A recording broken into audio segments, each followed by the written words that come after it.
Na kusalimu kwa jina la Bwana Yesu popote unaponisikia. Nataka nikufundishe kitu kimoja kitakacho kusaidia. Hakuna kipawa kitakachomwinua mtu ama kipawa kinachomwinua mtu kama kisipopata nguvu ya ziada ambayo ni upako. Ikiwa unaimba nyimbo za Injili, unafanya kazi ya Mungu kwa sababu una kipawa, bado hauwezi kupita. Ili uweze kupita ya kutaka upate upako ambao ni nguvu ya Mungu itakayosababisha kipawa chako kiweze kuonekana. Ikiwa wewe ni mwimbaji na unaimba nyimbo za Injili, nini unachotakiwa kufanya? Kipawa peke yake hakitoshi.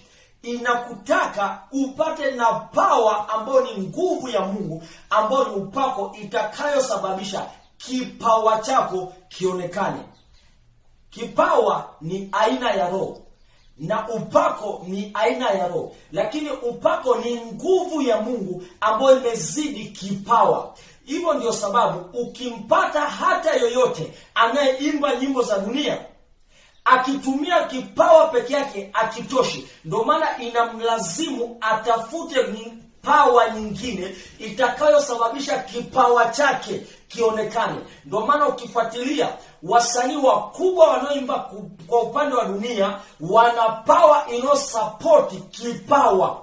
Na wasanii wakubwa wanaoimba nyimbo za Injili, nyimbo za Mungu, wana aina nyingine ya power ambayo ni upako, ambayo ni nguvu ya Mungu inayowafikisha mahali.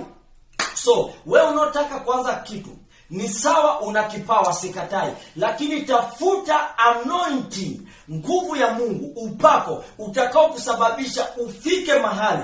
Wewe ni mchungaji, wewe ni mwinjilisti, wewe ni prophet, wewe ni apostle, wewe ni mwimbaji. Hauwezi kutoka kwa sababu una kipawa, bali unatoka kwa sababu una nguvu nyingine inayosupport kipawa chako kiende juu, kipawa chako kionekane. Hivyo ndio utapata kila mtumishi anaye baba wa kiroho. Maana yake kwa nini ana baba wa kiroho? Kwa sababu ili aweze kupata mafuta kutoka juu, upako kutoka juu. Ndio maana Elisha alikutana kwanza na Elia, na ili aweze kuwa mtu haimlazimu yeye kukaa yeye kama yeye, lazima ampate Elia ili Elisha awe prophet. Kwa hiyo unataka kuonekana wapi? Ni lazima utafute mafuta yaliyokuzidi, upako uliokuzidi, roho iliyokuzidi, ili uweze kwenda mahali palipo kuzidi. Kuwa na kipawa peke yake itoshi.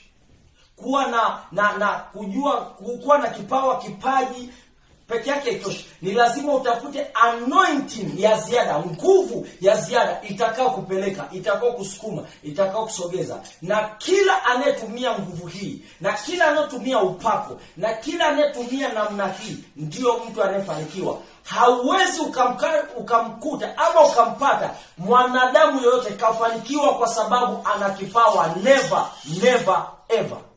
Be blessed.